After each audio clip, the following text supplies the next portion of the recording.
আসসালামু আলাইকুম। বাড়ির বক্স থেকে সবাইকে সুস্বাগতম। নতুন আবার রান্নাবান্না নিয়ে চলে আসছি। আজকে চাল কুমড়ো দিয়ে চিংড়ি মাছ, ফুলকপি, আলু টমেটো দিয়ে শিং মাছ, মুরগির আলু দিয়ে মুরগির মাংস, ডাল বোনা, বাঁধাকপি ভাজি, এই হলো ভাত, আর এই হলো রুটি। এই হলো আজকে আমাদের খাওয়া দাওয়া। সবাই ভালো থাকুন, সুস্থ থাকুন, নিরাপদে থাকুন, পারবেন বক্সের পাশেই থাকুন। আর আমার জন্য দোয়া করুন, আমি আপনাদের জন্য দোয়া করি।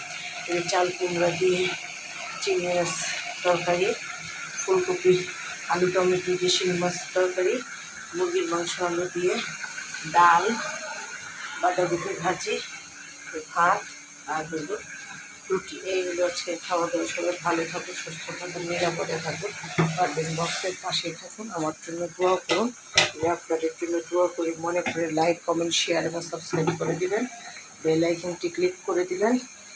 হ্যাঁ, সবাই আমার পাশে যারা আছেন সবাইকে অসংখ্য ধন্যবাদ। আর যারা এখনও ক্লিক করেননি, আমার এই যে মাংস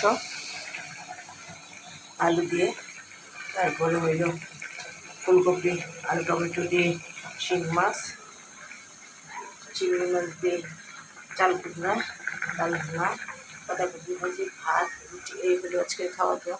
সবাই ভালো থাকুন, সুস্থ থাকুন, নিরাপদে থাকুন, পারবেন বক্সের পাশেই থাকুন। লাইক, কমেন্ট, শেয়ার এবং সাবস্ক্রাইব করে দেবেন, বেল আইকনটি ক্লিক করে দেবেন। অ্যান্ড যারা আমার পাশে আছে অসংখ্য ধন্যবাদ। আর যারা এখনও করেন না তারা সাবস্ক্রাইব করে দেবেন। অ্যান্ড সবাই ভালো থাকুন, সুস্থ থাকুন, নিরাপদ থাকুন। আমার জন্য দোয়া করুন, পরিবারকে নিয়ে ভালো থাকুন। সবাই ভালো থাকুন। আল্লাহ হাফেজ।